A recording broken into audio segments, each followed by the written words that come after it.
fix that. Fix it another day.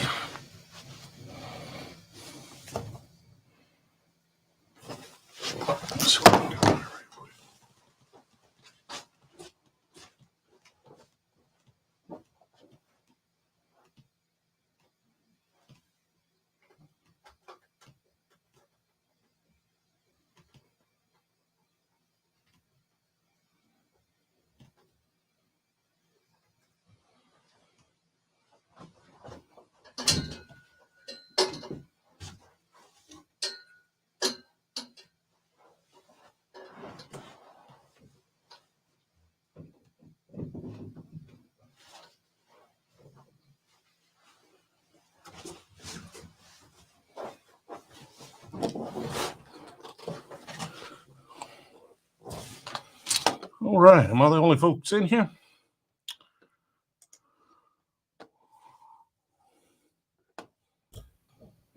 Oh, that's what it was. Hey, what's up, sir? Oh, not much, man. How's it going? Oh, living the dream, living the dream. Yeah. I forgot to add us to the stream, but put you in there. We were wondering, we can hear him fine. Why can't he hear us? You got to be in here too. Yeah, sorry. It gave me a little chance to fix a couple of problems with my setup real quick. Good deal. Good deal. Well, welcome to Bourbon Barrel Talk. I'm your host, Scott Minton. This is the Ugly Mug, Toby Hatfield. How are we doing today, sir? I'm doing great. How about yourself? Doing well. Just sitting around drinking a little bourbon. We got the Jack Daniel's Bottled and Bond, one of the new releases they got out. That's a good one. Have you tried the triple mash? Yeah. Yeah, the triple mash has a little bit more heat, certainly a lot of flavor. So out of the two, I actually like the triple mash a little bit better. Yeah, I think that's a slightly better bottle. We blinded a couple of weeks ago the Sinatra Select, the 10-year, the triple mash, and the bonded. Mm-hmm. And between my wife and myself, it was splitting hairs between the 10-year and the triple mash as to which ones I liked best. She liked the triple mash by far. Gotcha. So, yeah. So before we get full into effect here, man, and asking you a bunch of questions and all that kind of good stuff, do you want us to call you Brewzle, or do you want us to call you by your name? What do you go by? Hey, call me whatever you want to call me, as long as you're calling me. Just don't call you late for dinner, right? Yeah, whatever. I mean, most people in bourbon are going to know me as Brewzle more so than anything, but my name's TJ. Gotcha. So where did the Brewzle come from? That is a very long story. It's a very poor name for the type of content we're putting out. I'm in e-commerce. We do a lot of apps and website builds, and probably 10 or 12 years ago, we had an idea for an app, and it was going to be a beer recommendation app. And I say app, it was going to be a website because this was before smartphones. So it was going to be a website where you could go in and you could put in beers. You could talk about what you liked about it, what you didn't like. And it would, scientifically look at, the classification, the type of beer, the ingredients, the ABV, all of those different things. And it would recommend, and you could maybe walk into a website or into a store and look up a beer, and it would give you a probability of how much you would enjoy that beer. And we started working on it, and we just could not, at the time, we couldn't get the data. Couldn't get the data for all of the beers. So I've just been sitting on this domain name. We thought about doing like a brewery management app. We, kind of did some explorations with that, and that wasn't going to be profitable. So I'm sitting here. I was like, well, we're going to start creating content. I've got Brewzle. Let's go with that. I thought we would be doing beer and barbecue and bourbon, but the bourbon stuff's taken off. So I'm just maybe the weird guy talking about bourbon with a beer name. Yeah, I'm the one who I think between the both of us saw you on TikTok first, and I went ahead and let him know. I've been on several of your lives and very entertaining and pretty good content. We started this Bourbon Barrel Talk a few years ago before COVID and all this mess. Just thinking, well, let's start a podcast. Let's talk about it. Let's interview some distilleries. And so we've been able to really have a good time of going in and speaking with folks from Peerless and Rabbit Hole or Starlight Distillery and all the different local ones around here. A lot of them in Indiana as well. But we're still a little bit low budget compared to your nice Brewzle sign and your background and everything you got going on there. That's just a TV, by the way. It's not that expensive. It's just a TV. You can stick a USB stick in the back. I can change the logos out. Yeah, well, one of the things working to my advantage, and I started out with live streaming. It wasn't really podcasting; it was more live streaming. But I own a business in the e-commerce space, and so we create a lot of content around that. And that's what funded all of the fancy equipment and the sets and the backdrops. It just so happens that I'm into bourbon. We did a lot of just drinking and creating that content. So a lot of my sets and things are all bourbon themed anyway. So they just kind of work for Brewzle as well. Gotcha. When I've been on several of your lives and you go a little bit longer than some of the folks that I've seen in the past, where you certainly enjoy yourself. One of the things I think it's kind of entertaining is watching from the beginning to the end on you having to answer the same question about 17, 30, 40, 50 times with the exact same question. And I giggle because every time it comes up and you have to answer that question, you do a great job of not getting pissed off at anybody who's asking that question. But I can only imagine when they ask you what's your favorite daily drinker, and you have to talk and you talk about OWA. I mean, how many times is that the most frustrating part of going through some of these lives? Yeah, it gets a little old. I'm having to dial the lives back. We have overdone it a little bit because I am drinking the whole 4 hours, and sometimes I'm an Olympic quality drinker, but it can still get out of hand, right? Like I can hold my own, but we're dialing those back some. But yeah, on TikTok especially, I say no one. We do have some really diehard regulars that stick around for the long haul, but a lot of people just come and go, right? They're there. I'll have to look at our stats to see what the average view duration is, but it's minutes, and we're streaming sometimes for 2, 3, 4 hours. And so I get it. They just come in. I'm happy they're there.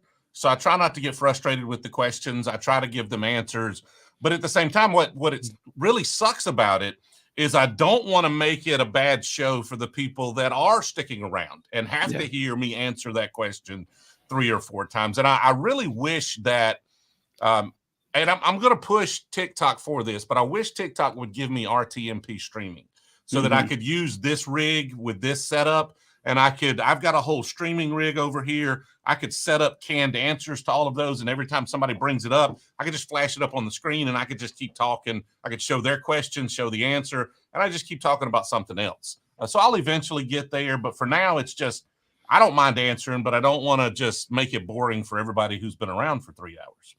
Yeah, no, I totally get that. It seems like listeners are always emailing the show or DMing us on Facebook or Instagram, and it's the same thing. What's your favorite one? What's this? What's that? And honestly, some of the things have changed over the years. Especially the last couple of years. The more we've been drinking, I got a little log at home that I write down stuff when I try things, and I've been on multiple barrel picks with different groups and things like that. So I probably drank over 1,000 bourbons in the last year. So, nice. Now granted, it might be 15 different peerlesses when we went on a barrel pick there, or 20 different Starlights, things like that. But I've tasted a lot of great stuff. It changes every day, I feel like. So, and your palate also changes when you go on these picks and then they start pulling barrels and when you get to know some of these folks at the distillery, it's a little bit different than a normal barrel pick, because Scott and I both have been to places where they just start drilling into barrels. They're like, oh, let's go try this. This one's over here. Or something back here that we want you to try. Oh, Scott, I bet you'll like this one. Hey, come on. Like, we're running all over a rick house, man. And hell of a good time, but and you can't remember everything that you've had.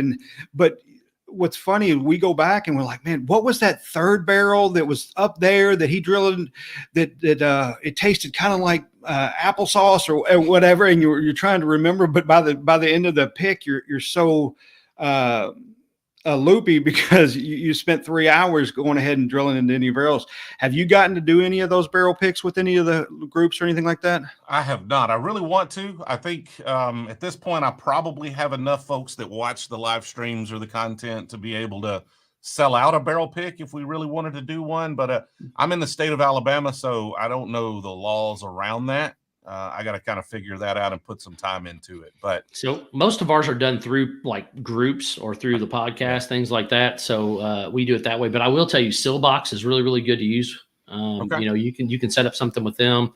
And the good thing is they'll collect payment. They'll do everything. All you got to do is just basically provide the barrels and run it that way. But there's lots of different outlets out there that'll let you do that.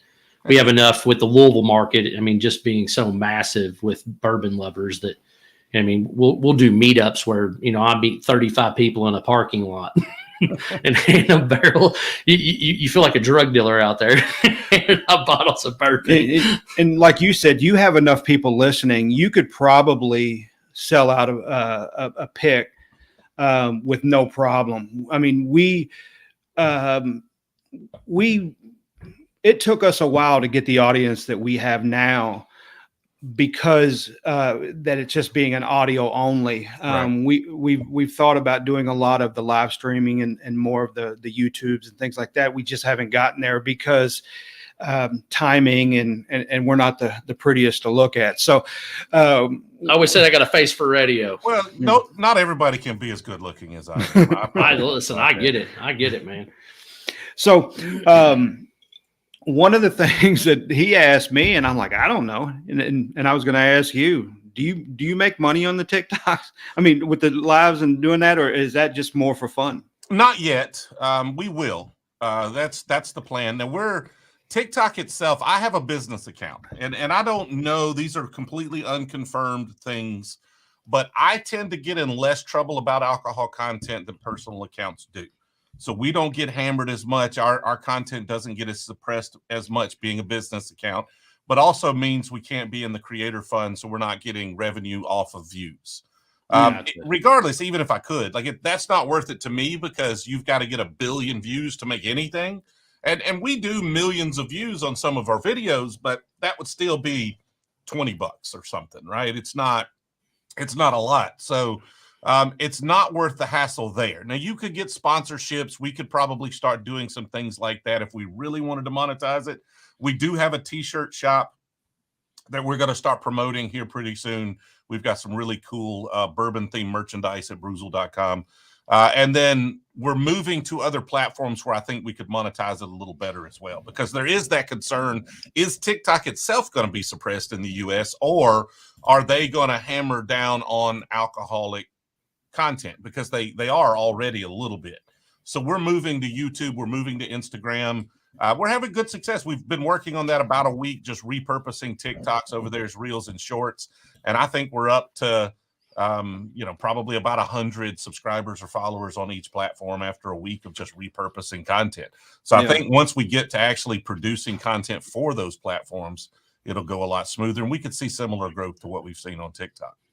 Yeah, and the Brewzle logo that I see behind with the beer barbecue and mostly bourbon, I mean, that'd be a great t-shirt, great hats like you got on. I mean, that's we started to do some of that, but it just never really took off like we wanted to, because I think that ours would just be talking about a podcast. Well, let me show you. I'm going to grab a shirt. I know this is audio only. I got a shirt right over here. I'm going to show you an idea. We can kind of talk about what it is. If you want to talk about merch a little bit. Sure, absolutely. I just got to set my headset down because these are wired in. No worries. Should we tell him it's on Facebook? Yeah, I'll tell him it's on Facebook.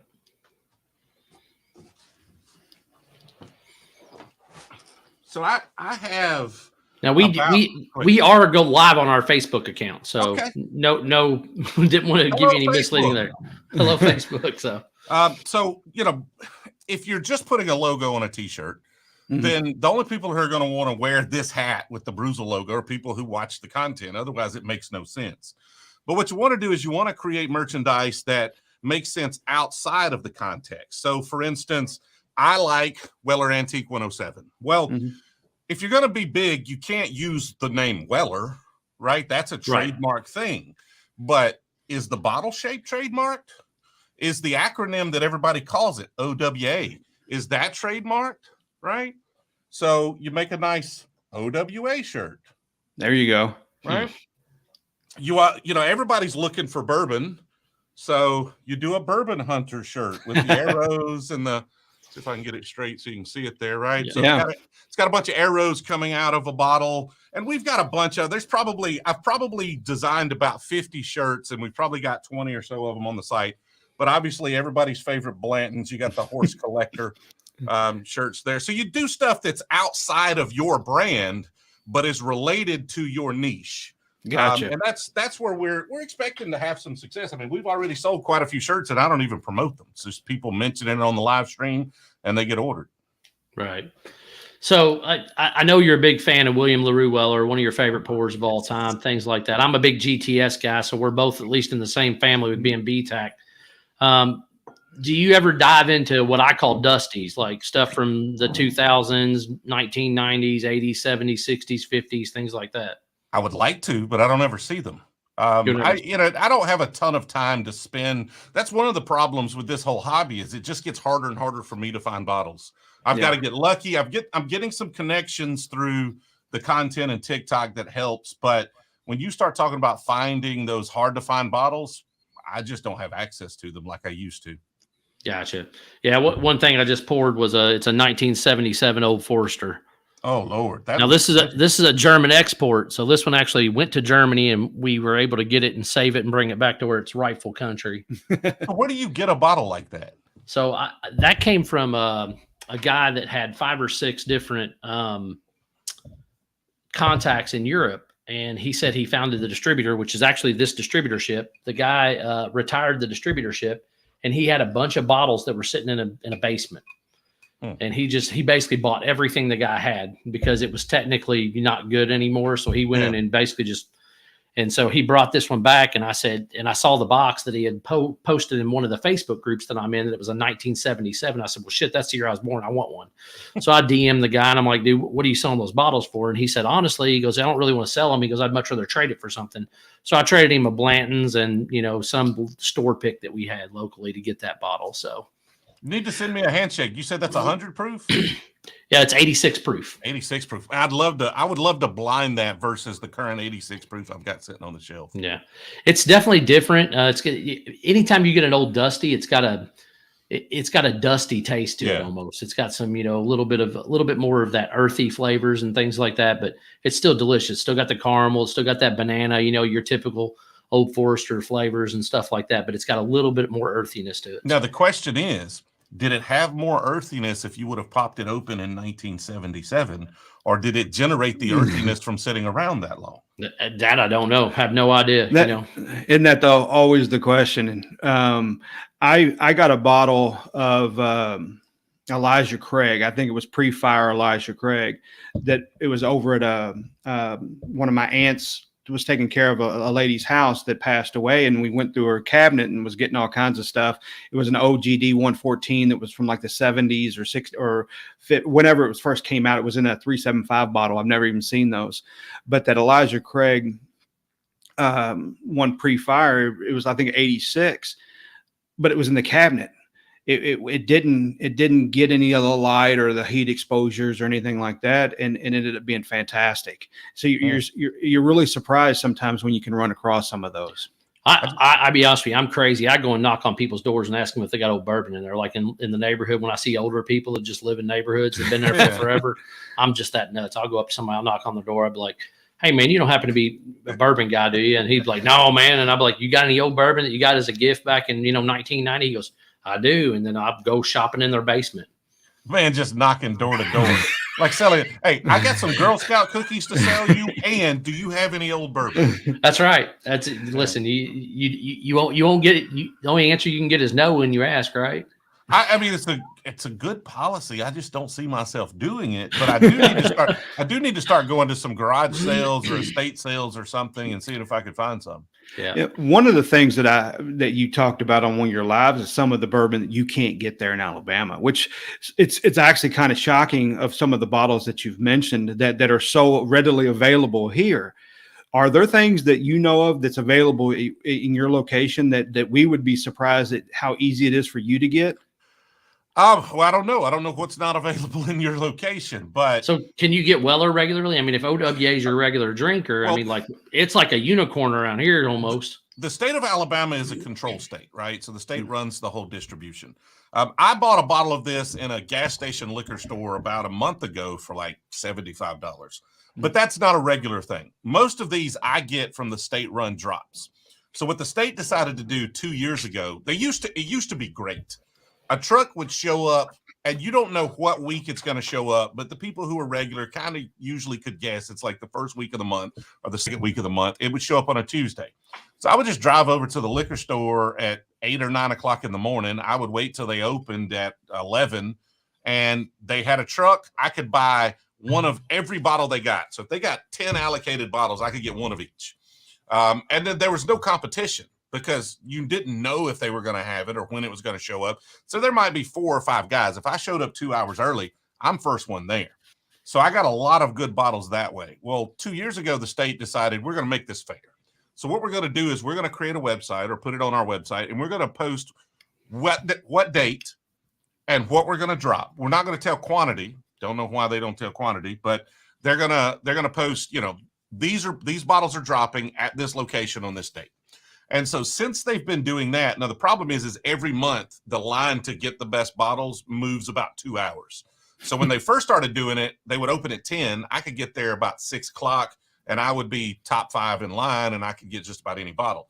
Now, if they drop, like a Russell's Reserve 13 is dropping this month in 2 weeks here in Alabama. If I wanted that bottle, I have to be there Thursday, and they open on Saturday. So it gets harder and harder, but they do drop OWA. They do drop Blanton's and E.H. Taylor small batch almost every month. So like this month, they might not be dropping OWA because they're dropping Weller Foolproof. But like last month, they probably had it. Next month, they'll probably have it. And so if I really want this bottle, I could probably go stand in line for 5 or 6 hours and get it.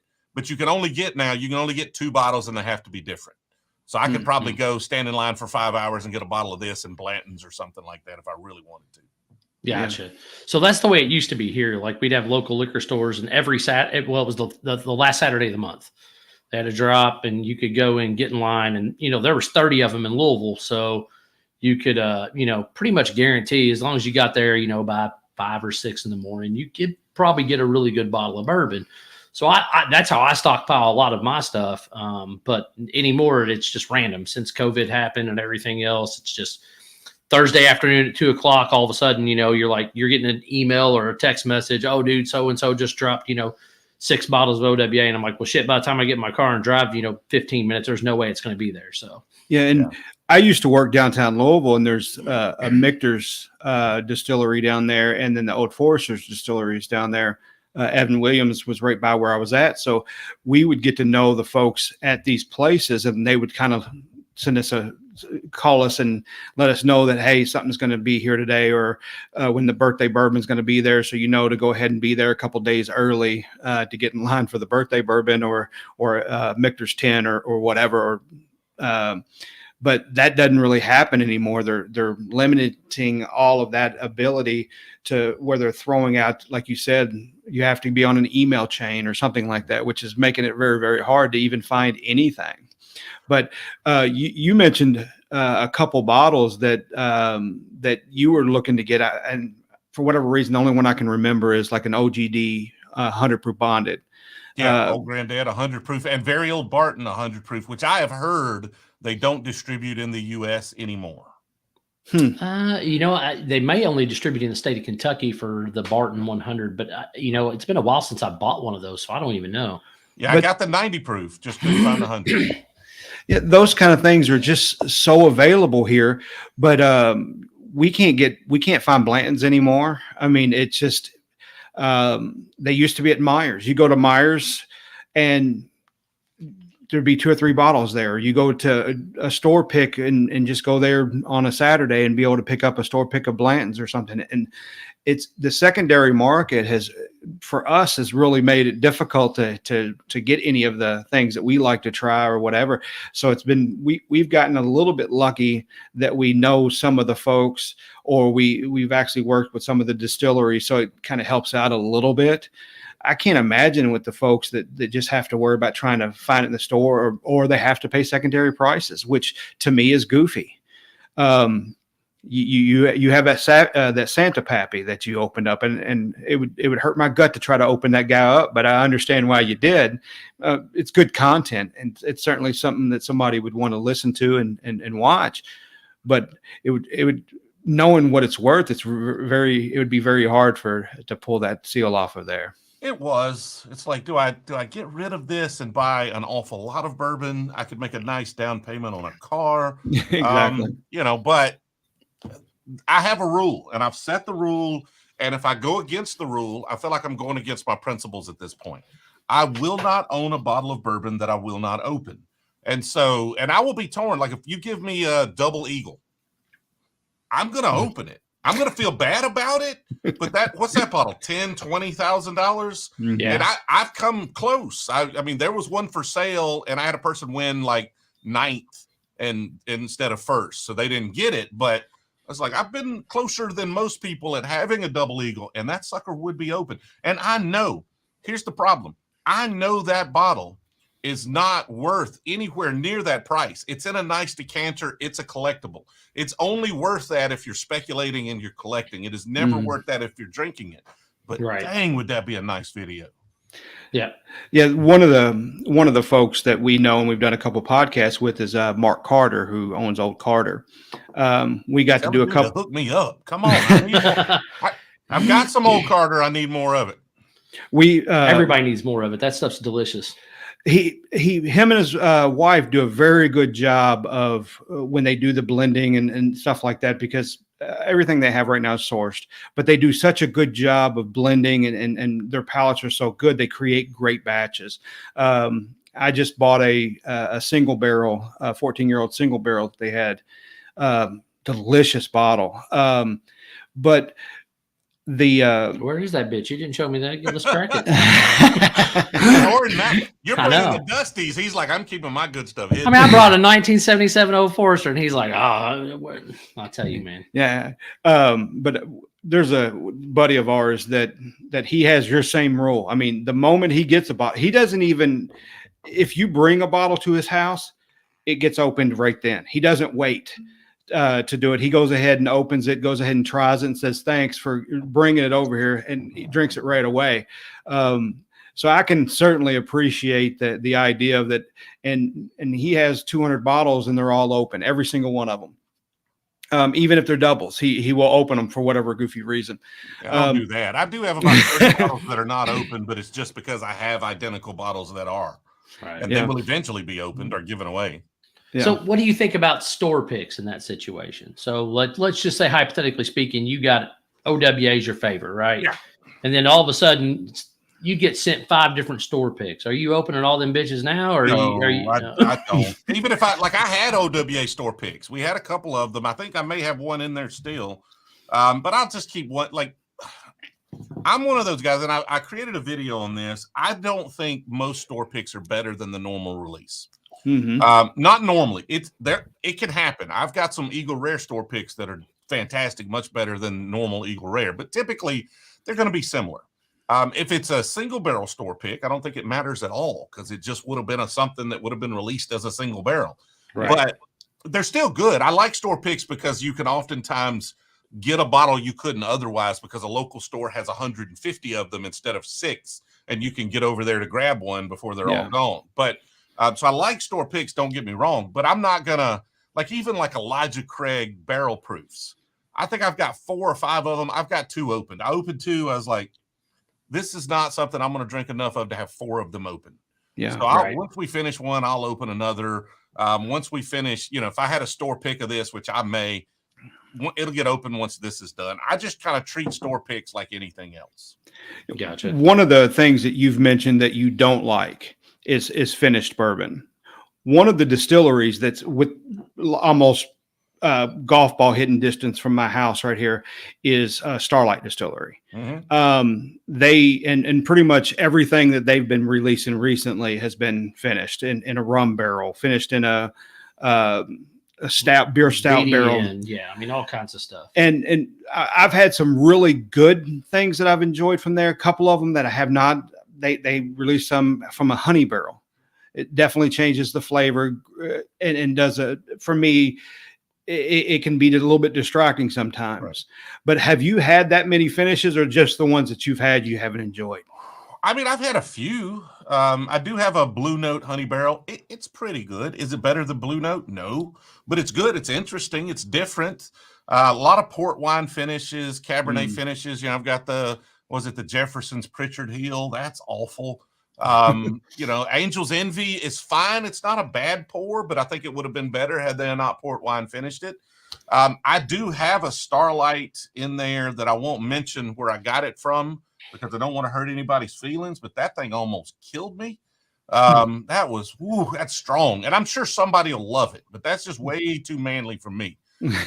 So that was going to be my next question. Do you like barrel strength or do you prefer, No, I love barrel strength. It's not the strength of it in that regards. It's the flavor. It's like eating that bottle is like eating did you ever do the cinnamon challenge that was really popular? Where you just take a whole spoonful of cinnamon? I didn't do it. I've seen it. I did it. I'm dumb. I did it drunk one night. Well, I've got a bottle of whiskey that tastes exactly like that. From Starlight. And so that's just not my thing. And so I really think finished whiskey is just taking a pretty good whiskey and ruining it with a few exceptions. I love a double oaked, right? Well, so that's technically a finished whiskey. Jack Daniels is a finished whiskey. So all of that triple mash and the Jack Daniels bonded, technically they finished that over charcoal, right? So there are some exceptions. I'm not saying all finished whiskey is bad, but you start putting it into weird things, you're not improving it if it's a pretty good whiskey. It's a really good way to hide bad whiskey, though, if that's what you want to do. So this is going to be my follow-up question to that. So you said it tastes like cinnamon or whatever. Was that happen to be the Ambriana cask? It was not, no. Okay. All right. I was just trying to figure out because like people either love that bottle or they hate that bottle. It's what they call basically their cigar batch or their cigar. No, blend. actually it was that. You're right. Okay. That is what it was. I think I mispronounced it because I never heard anybody say the word before. Yeah. Ambriana. So yeah, it's like Brazilian oak is what it is. It's exactly the bottle I have. Yes. Yeah. So it's got like a gold label or a goldish brown label. And then it's probably wax dipped on top unless you got it from one of the groups down in Florida or something. But I didn't get it from Florida, but I'm not going to mention who. It's a pick from somebody. And Gotcha. I like the people who picked it, and they have good taste. This is just not my style. Yeah.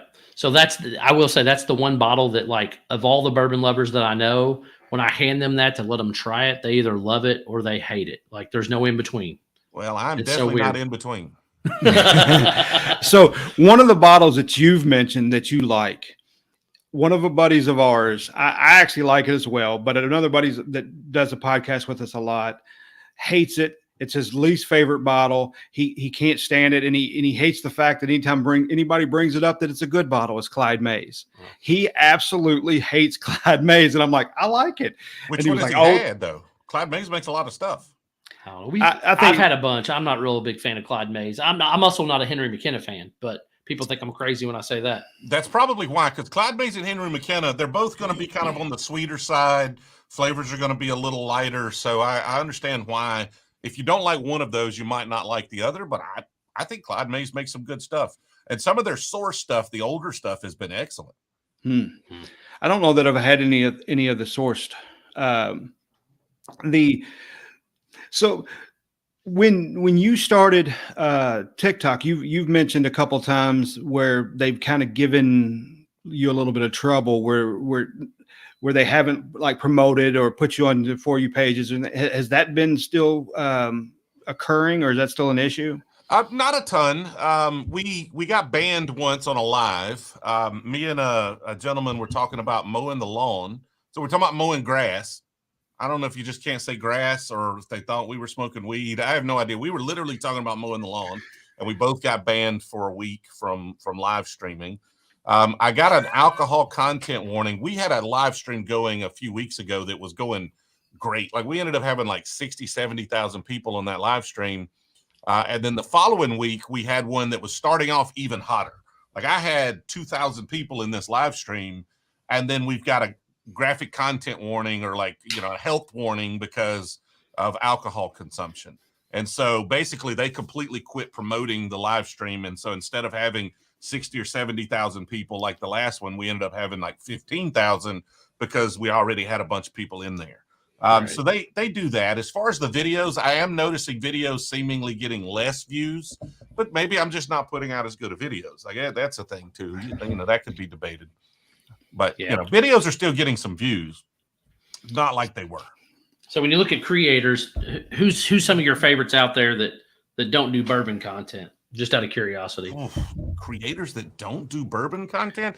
Honestly, on TikTok, that's all I watch. If I watch anything, is bourbon content.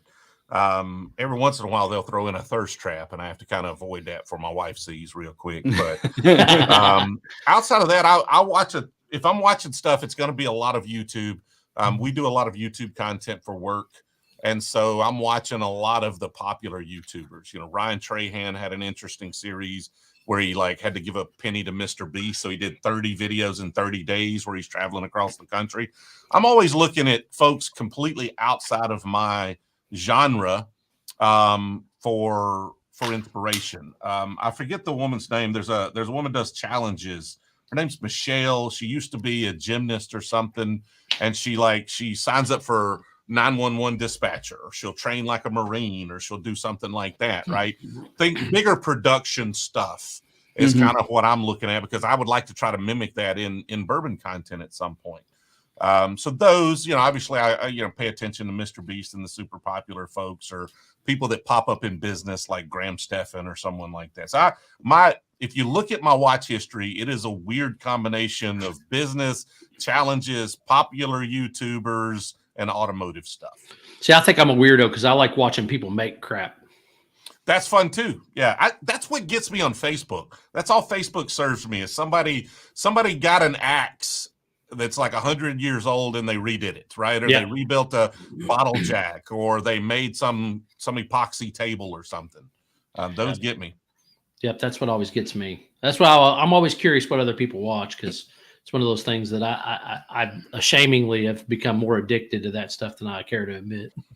So when you're looking at doing bourbon content, is it going to be just strictly bourbon? Is it going to be anything that related to bourbon, cigars, anything else like that talking about different types of glasses or anything like that? Yeah, I actually have a video now where I'm looking to order some glasses to try different types. So mostly bourbon, like I said, about beer, barbecue, but mostly bourbon. I don't smoke a lot of cigars. I'll have one every once in a while, but not a lot. So I'm probably not going to talk about that a ton, because it's just not something I want to do every day. Outside of that, I'll have to find an interesting way to work beer and barbecue in if I'm going to talk about them, because what I do, and again, this may be getting a little too much in the weeds for those that are creating content or those that are not content creators. When I put out a TikTok video or any video, once we start focusing on a platform, what I'm trying to do is grow the audience. So sometimes you feed the audience, sometimes you grow the audience. And a lot of these content creators, what they're doing is they're putting out a very basic video, and they're maybe doing 1, 2, 5 a day. And they get 200 views, 300 views, however many views they get, but it's usually not a lot. So all TikTok did was show that to a small circle of their followers that watch the most of their content. And if those people engaged with it really well, they'll widen the circle, and they'll widen the circle, and they'll widen the circle until you get a bunch of views. But they're not putting out content that is really, well done. They're not really hooking people. They're not, really focusing on keeping their attention throughout the whole thing. It maybe the audio's bad. Maybe it's just shot with bad lighting, whatever. So we're trying to do it a little better than that, so that every video we put out, when it hits that first circle, first of all, because we get quite a few views, our circle's a little bigger. So even a bad video is going to get more than a couple hundred views. A bad video for us is going to get 7,000-8,000 views. Gotcha. So it'll do 3,000 or 4,000 in the first day, and that's how I know it's bad, if it's done that. But what that does, though, is if I put out several of those in a row, that initial circle is going to get smaller that TikTok's going to show it to until I'm getting a couple of hundred. So what I want to do is, if I do a bad one, the next one, I need one that widens the circle. I need one that hits those 4,000 people. They engage, they watch most of the video, and then it broadens out. And that's how you get more followers. That's how you get to 70,000, 100,000, 200,000, is you've got to get videos that broaden the circle, that get outside of your base. And you only do that by view duration, right? Retention. And the way you get retention on TikTok is by getting people to comment. Because while they're over there commenting, they watch that TikTok 3 times. Gotcha. So, is TikTok the avenue in which you've had the most success, or is just where you started? Well, it is where we've had the most success and where we started. I was looking for a place to do some light, small production videos, right? I just didn't have time to do full YouTube videos for bourbon. That takes a lot of effort. But I could sit down on a Sunday and I could batch 5 TikToks if I really put some effort into it, and have one for each weekday next week with, a couple of hours worth of work and figuring out what I'm saying and shooting them and then editing them down. But a YouTube video, I may spend 3 or 4 hours figuring out what to do. I may have to go buy supplies, and then I may spend an hour setting up and then a bunch of shooting, and then it may take several hours to edit that. So I just didn't have that time. Work's very busy. I'm trying to do Brewzle as much as I can in the evenings. And so we were just looking for something light and easy to do, and TikTok seemed to be that. And honestly, it was more successful than I anticipated. So you mentioned you have a wife. Does she think you're crazy for all the bourbon that you do and how much you're buying it for? And well, she doesn't know how much I buy it for. It's not crazy. There you go. Every bottle's $30, right? Well, $35. The great thing is, with the other content I create and as much alcohol as we consume on those things, the bourbon collection is a tax deduction, right? Like, we use that for content. I actually don't drink a lot if it's not on camera. Which is one of those weird things. So if I'm going to be drinking, I'm like, let's film this. Let's do something. Let's live stream it. Right. But she is supportive of it. I haven't run us into the poorhouse yet. So, she's able to live the lifestyle that she wants. So she doesn't give me much flack about living the lifestyle that I want. I hear you. I've noticed that you mentioned that you put the bottles that you're hoping that she doesn't get a hold of on the top shelf, and the things that are okay for her to grab and they're on the lower shelf. Well, she can't reach the top shelf, so that she doesn't go for those. But I came home at the last studio. We've been rebuilding this house and these studios for a year and a half now. At the last house, I got that bottle of William LaRue, and I brought it home, and we popped it open, and I tried it and she tried it, and we both loved it. I put it up on the top shelf, and I was gone out of town for a week, and when I come home, that much of it was gone. And I'm like, what happened to this bottle? Like, this is my favorite bottle ever, and now a bunch of it's gone. Like, if you've been, one of her friends came over and they were just drinking it.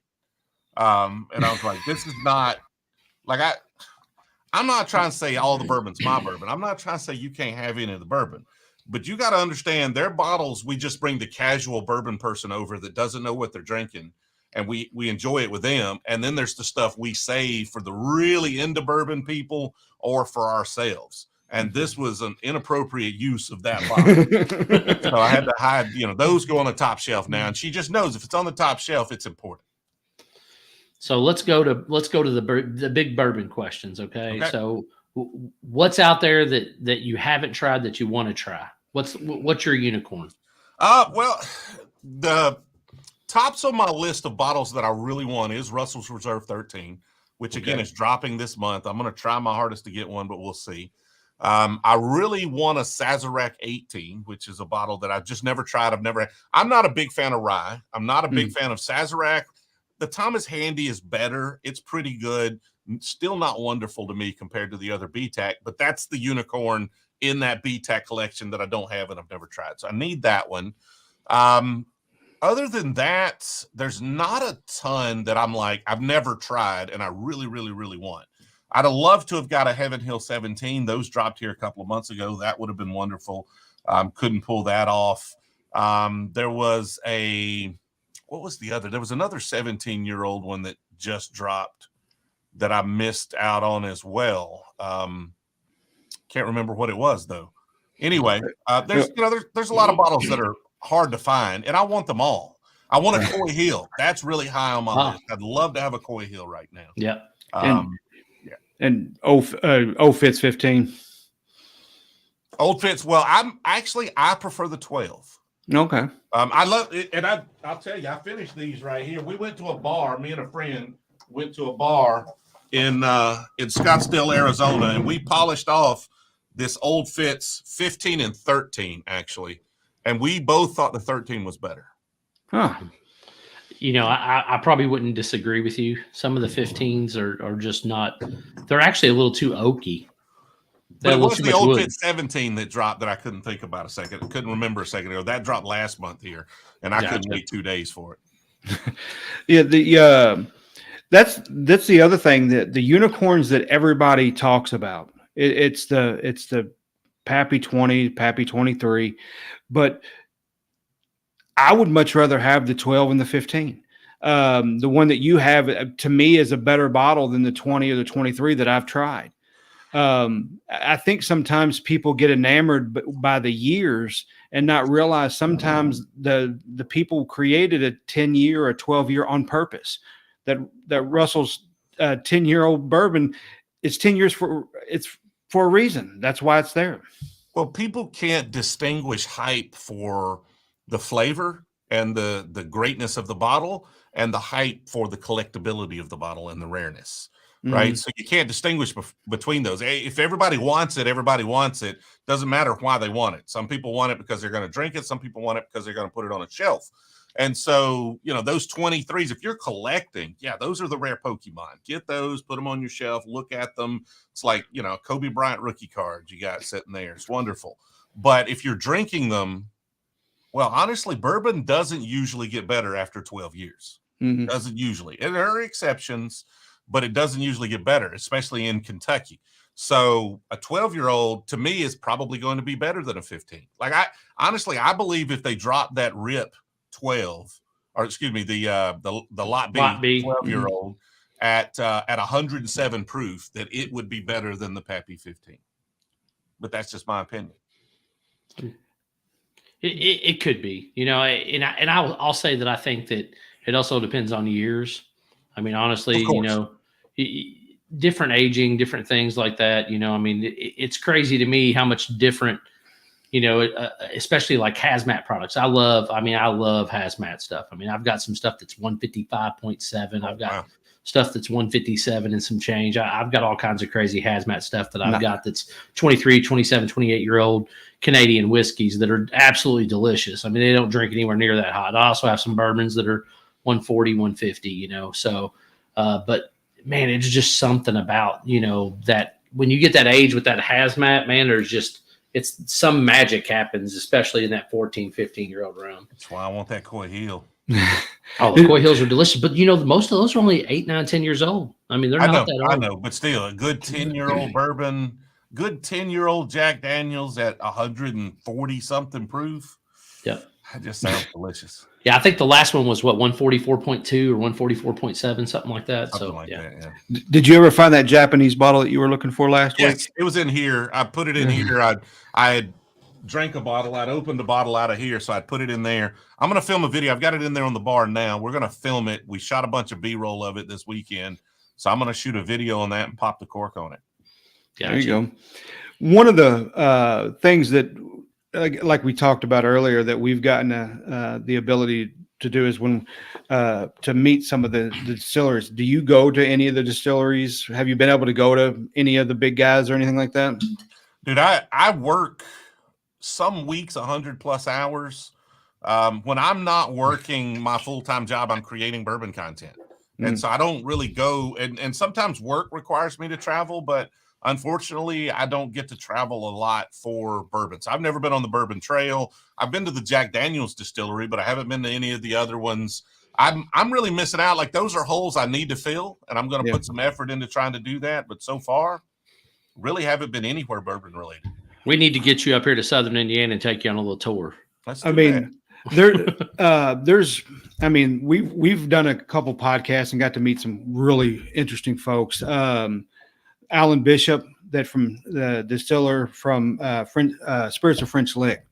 He's quite a character. He's a historian of bourbon, gets his own yeast strains and everything else.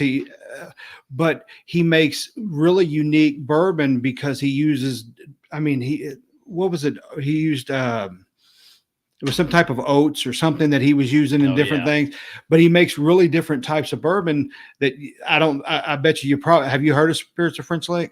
I have not, no. But he's an interesting character, somebody that it's always good to sit down. It's probably the most fun podcast we ever did because we sat up there and had a really, really fun conversation. Yeah, he does a lot of experimental grains like kasha, oat, he did something that was a Mexican spent grain or something. Like he does all kinds of really, really, really unique things. And like Toby said, massive historian for bourbon. He's built an entire label out of, old distillers from the state of Indiana. It sounds like a lot of fun. And I'm sorry this podcast has been so boring.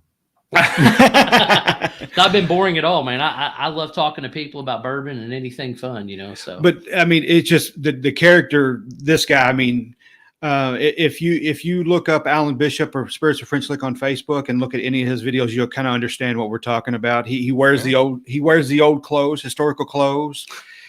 He's into a lot of crazy stuff, but he just makes a fantastic product. But I mean, we went, what was the place that makes brandy? Copper and Kings. Copper and Kings, downtown Louisville, Kentucky. Brandon McDaniel, he's a great guy too. We went up there and the same thing, and he was one of the ones that opened up these brandy barrels that tasted like Fruit Loops and everything else. But being able to go to the distilleries, seeing how this stuff is made, and seeing these fermentation tanks that are bigger than people's houses, it's amazing, and it's something that any bourbon lover should absolutely do. There's people that will come in town here for 4 or 5 days and do nothing but go to different distilleries and have some great things. And downtown Louisville alone, what is there, 10 that you could go to and actually? Yeah, probably 6 to 10. Yeah. So it's we luck out a little bit or get lucky here to be able to be around so much of it. But the thing about it is everybody comes here, so there's not very many bottles available. They take up everything. Yeah, and a lot of liquor stores here, so we're not a control state. So yeah, hey, even if a liquor store does buy it, they can come out and they can, they can sell a bottle of OWA for $150 if they want. So I mean, well, it's the same here if it's not a state-run liquor store. So we've got state-run stores and we've got gas station liquor stores. That's pretty much it. There are no big chains. So like this bottle, I went into that store. They had this, may not have been this one, probably the one I've got sitting in there, but it was $75. Right. The same store the week before had special reserve for $85. Oh God. That's the stuff that drives me crazy. Well, they had Eagle Rare for like 70, and then they had it was Eagle Rare, and then Buffalo Trace was like $55. And then I was afraid to ask, but I'm like, you got a bottle of OWA, I gotta ask. Like I have to. I'm afraid to, but I was like, what is that? They're like 75. I was like, do you have any more? Like I will take them all at that. Like I understand that's a markup, but that's a reasonable markup for this bottle. Whereas they've still got Eagle Rare and Buffalo Trace sitting over there because nobody will buy it for that here. Well, I mean, in here you can get Buffalo Trace for $25 all day long, and we go on some of these bourbon groups, and they're like, "Oh, I got a bottle of this today for my hunters," and I'm like, "You went out hunting for a bottle of Buffalo Trace that." Literally anywhere. One of the things about Buffalo Trace, if you ever got to the distillery, they have tours. One, that they're all free, so you don't have to pay for any of the tours there at Buffalo Trace. And if you do a tour, they have a daily select bottle. So a lot of times they'll have an OWA, the Special Reserve, a Blanton's, Eagle Rare that you can buy at regular retail. Nice. As long as you do the tour. Yeah. That's the only way that I usually can get a bottle of OWA around here at a reasonable price without spending it at secondary $90-$100 at the secondary price. It's still worth $100. Oh yeah, 100%. All right, so I'm gonna ask you the hard hitting questions here now, man. All right, I'm ready. What's the most drink for this? That's right. You might need a drink. And you're about to ask me a question I can't answer. Yeah. Well, you can't answer with your wife in the room. Yeah, your wife's not gonna like this. What's the most you spent on a bottle? The Santa Pappy was the most I've ever spent on a bottle. And I agreed when I bought it that I would not disclose what I paid for it. Okay. It is far below secondary. Gotcha. Far below secondary. Other than that bottle, the second most I've ever paid for a bottle of bourbon is $300. Gotcha. Okay. All right. See, I bought that, like I said, I bought that old Carter single barrel, but it retailed for, I think, $350. That was what they sold it for in the retail store. I actually had a hookup, so I got it half price. That's the most I've ever spent on a bottle, which was $180. Well, I've traded for some expensive bottles. So I've traded like multiple, like my Eagle Rare 17. I traded like 10 bottles for that. So technically I probably paid more, but I didn't outlay cash. I had taken a bunch of bottles and we just traded on even secondary price. And I sent 10 Rise that I didn't care about his way. And he sent me a bottle of Eagle Rare 17 I would never see any other way. So I've done that. I want to say my old Carter was a trade, so I don't even know what it went for. Gotcha. All right, next question. Man, I lost it there for a second. When you're looking at bourbon, what do you want in your bourbon? What do I want in a bourbon? If I'm Yep. looking for ideal, I love wheaters, but there's not a ton of wheaters that are as good or better than this. So if I'm looking for a bourbon, I'm looking for 100 to 107 proof. I'm looking for 10 to 12 years old. Other than that, I think that's pretty much what I'm looking for. OWA is not 10 or 12 years old, is it? No, it's not. But that's like if I'm just walking up and I'm looking on a shelf, Okay. if something's bottle and bond, it's 107 proof, or it's 10 to 12 years old, I'm probably going to buy it if I've never tried it. Gotcha. What's your Other favorite? than that, it's just going to be people asking me on the live stream, have you tried this? Have you tried this? Have you tried this? Have you tried it? Every week they come in, they ask me 15 times, have I tried it, till I just finally break down and buy a bottle. Yeah. So what about your favorite brand? Is Buffalo Trace your favorite brand because they have the most weeders, or? They do produce the most stuff that I find delicious. So that's probably tops, but that's most people, honestly. Like they get the most hype, right? So I mean, you get Pappy's, that's fantastic. They've got the Weller stuff, that's really great. E.H. Taylor's great. Love Rock Hill Farms. I like Blanton's, but I really like Blanton's Gold, and I like Blanton's Straight from the Barrel. So all of those are really, really good bottles. Outside of that, Old Forester makes some really good stuff. Old Forester does not put that name on anything that's bad. At least I haven't had it. So that's my thing. I'm an Old Forester guy, and then I'm probably actually, honestly, probably Wild Turkey's my second favorite.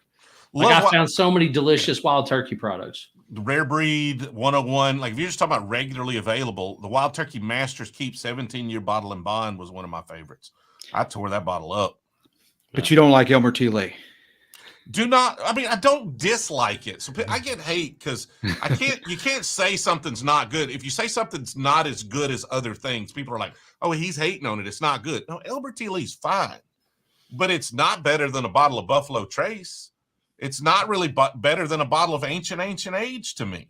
Yeah. And so those are good. Like you asked me, Ancient Age is really good. I like that bottle, which means I like Elmer T. Lee. But I get Ancient Age for like $17 or so, and that Elmer T. Lee is going to be $300. So I just think the Elmer T. Lee is dumb. I think the hype for normal 90 proof Elmer T. Lee is insane. That's the struggle that I've always had with the idea of secondary prices on everything, is because you get a Evan Williams bottle and bond, you get a OGD bonded, you get a lot of these $18, $20, $25 bottles. To me, the difference between those and some of these higher price $70, $80, $100 bottles is not that much.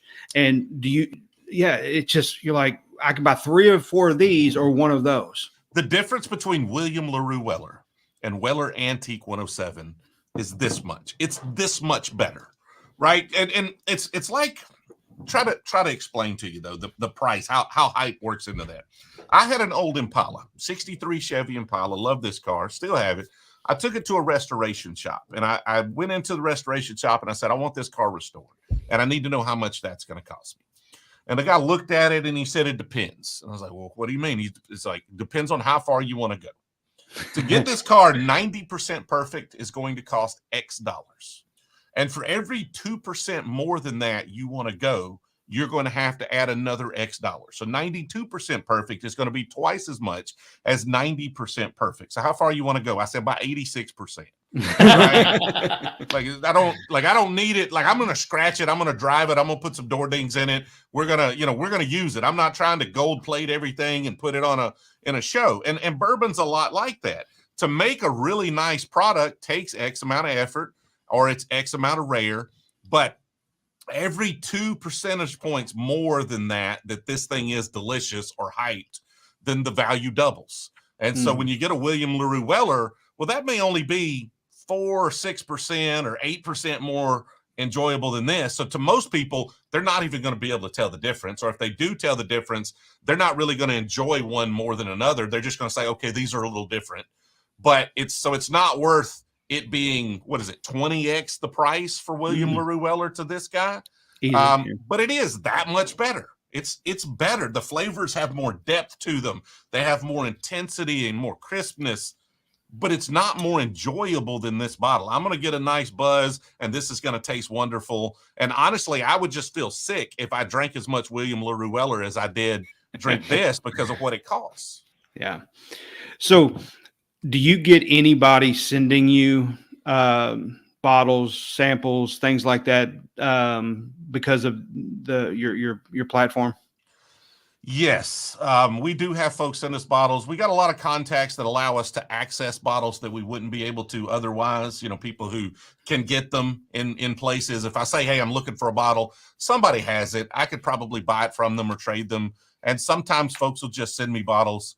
I do have people. I just put my P.O. box in my TikTok profile, and I did get my first just random unsolicited box in today. Like nobody even DM me and said, hey, I'm sending this to you. I just got a box in. It's a decanter. It's like a big rifle decanter from Amazon. I have no idea who sent this to me. There's no note or anything. So we get stuff like that. Some people will send me gift sets or something that they're like, hey, I wish if you like it, create a video. They're trying to hack influencer marketing or something. Most of the time I don't post videos unless if it's really cool and it creates a good video. Of course I'm going to post it. But if you send me a flask, I think that's dumb. Who uses a flask? I just tote a bottle around if I really want to drink out of it. Yeah, no kidding. So we get stuff like that. It's not a ton of free bottles. The funny thing is I actually got more free bottles when I was doing a lot of bourbon/e-commerce content. A lot of people started sending us bottles then. Now that they see I've got 100 and something bottles, they don't send them as much. We've gotten probably most of the time it comes from the company. So like Oak and Eden sent us some bottles and some other different places, which is kind of nice, but we don't get as many as we would like. He was even one of the things that we were drinking a few minutes ago was a Booker's that somebody sent in. Yeah, bottle chugged it. That was one of the fans that was sending that in. Have you tried Oak and Eden? I've not tried Oak and Eden, but if they sent me a bottle, I would. Rabbit Hole did send me a bottle. Rabbit Hole, it's kind of funny. I kept hearing a lot of things about Rabbit Hole on TikTok. And so I went looking my local store and they had a bottle of Rabbit Hole and I bought it and it was pricey. It was $60, $70 for that bottle. Yeah. And I get home and the next morning I wake up and I've got a DM from Rabbit Hole and they're like, we're going to send you a bottle. And it was the exact bottle I literally bought the night before for $70. And I was like, I tell you what, how about you just send me any other bottle? Just pick one. I'm not trying to be that guy. I literally just bought this bottle. Just send me a different one. And they did. They sent me the Cave Hill. I think I'd bought the High Gold and they sent me the Cave Hill. I did create a video, but it wasn't really reviewing the bourbon. I just had some fun and did an Alice in Wonderland theme. I did have somebody from Buffalo Trace the other day on the live stream. They DM'd me and they sent me, I wanted a pewter Buffalo. Like, I don't know if you've ever been to a bar, they have the pewter Buffalo Trace Buffalo napkin holder. Yep. I tried to talk my local bar a couple of years ago out of theirs, and they wouldn't sell it to me. I see them on eBay, and I almost pulled the trigger, and now we got the bar done. I'm like, I want a pewter Buffalo. So the guy's like, hey, man, love the live stream. I think I was doing a blind. That was the one where I was doing the blind with Elmer T. Lee. So I was trashing Elmer T. Lee that whole stream. But it was against other Buffalo Trace products, but he's like, hey, man, enjoyed the stream. I want to send you some swag. And I said, do you have a pewter Buffalo? That's like, shoot your shot. I want the pewter Buffalo. He's like, I don't, but as soon as I get one in stock, I'll let you know. So 2 days ago, or maybe Friday, he sent me an email. It's like, hey, we got the pewter Buffalo.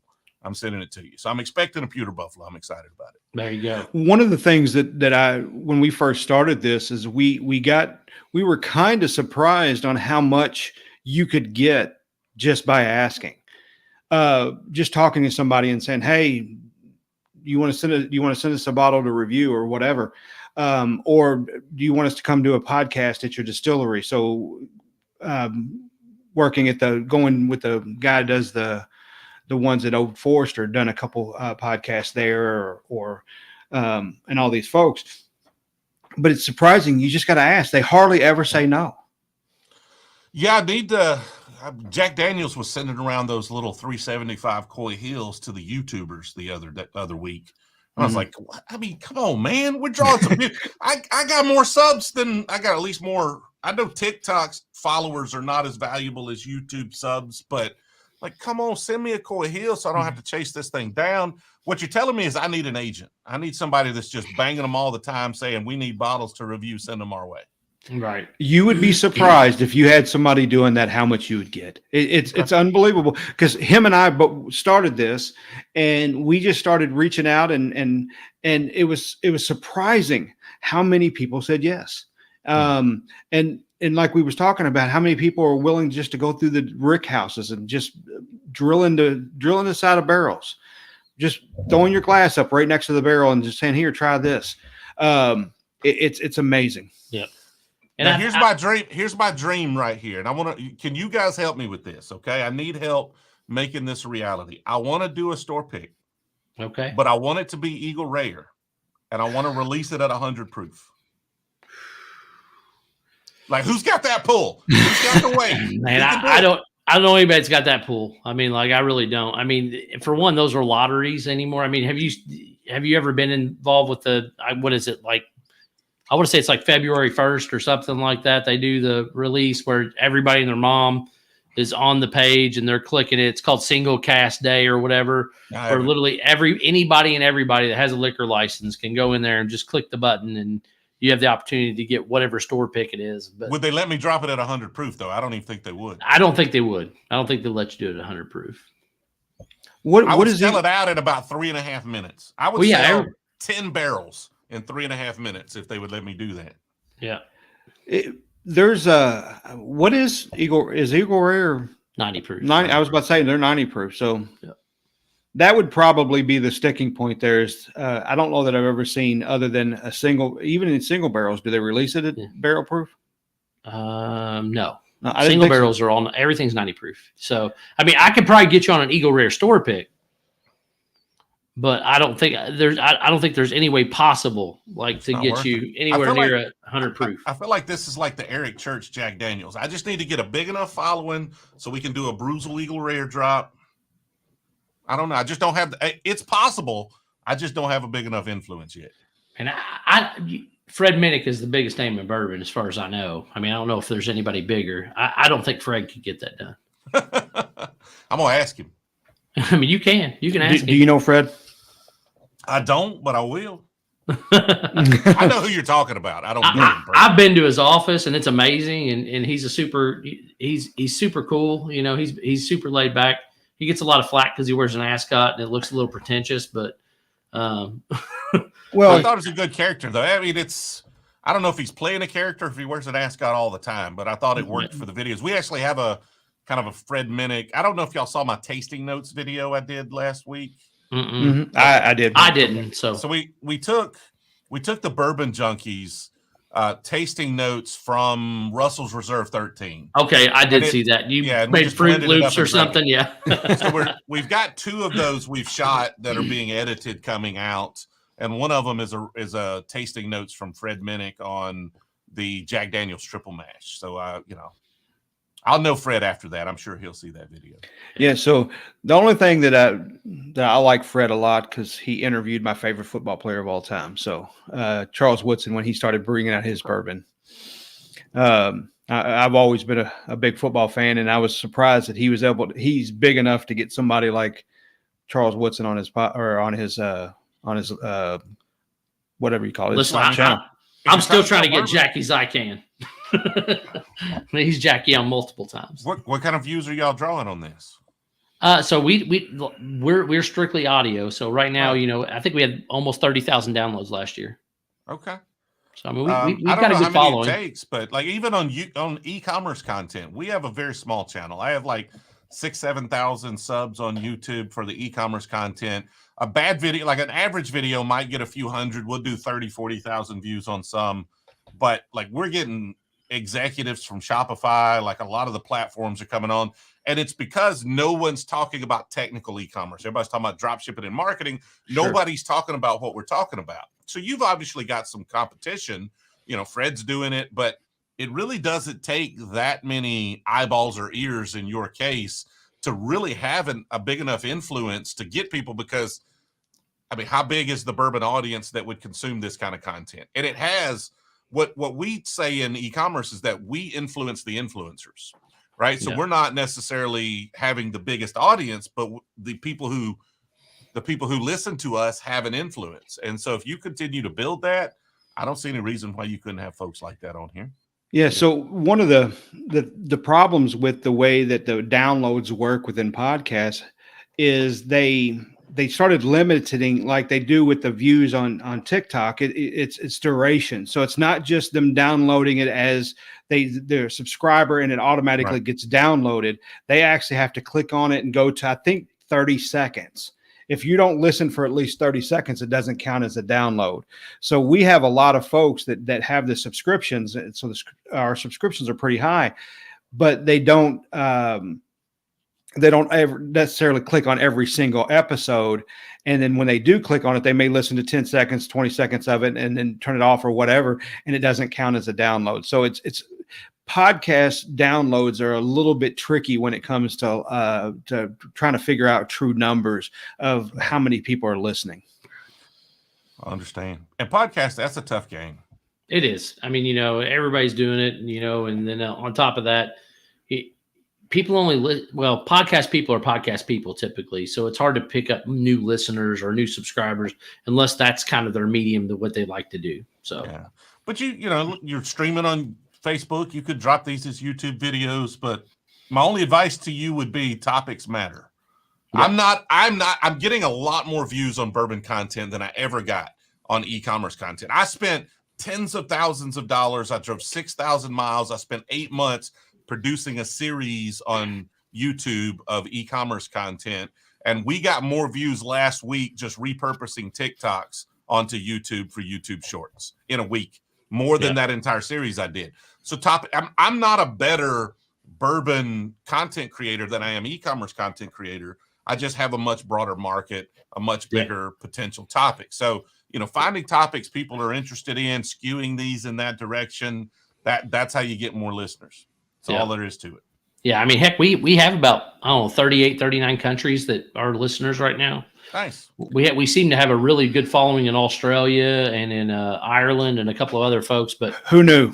I mean, how does that happen, right? Like, I mean, how do they find us? But they're loyal listeners. I mean, you can see them every single week, right as rain. As soon as that episode drops, poof, it's getting picked up, it's getting listened to. So nice. It's fun. So I didn't know if you had anything else or if you wanted to go ahead and promote anything before we wrap this bad boy up. It's been a little bit over an hour, so I didn't know if you were ready to wrap it up or not.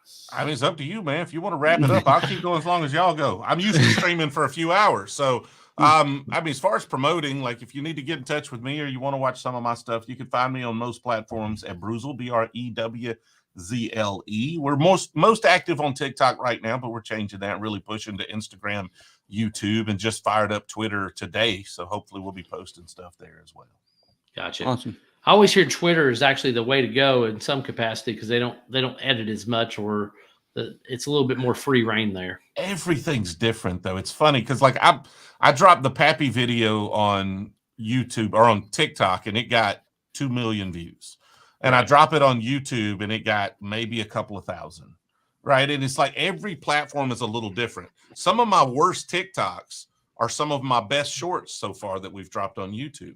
And so it's just the audience is slightly different. They're looking for slightly different stuff. How the videos are presented to people is slightly different. And so every one of them's going to be nuanced. And if you're going to be good at any of them, now you could repurpose, you could be lazy, right? You could just create a short video and put it on all of them and just see what it does.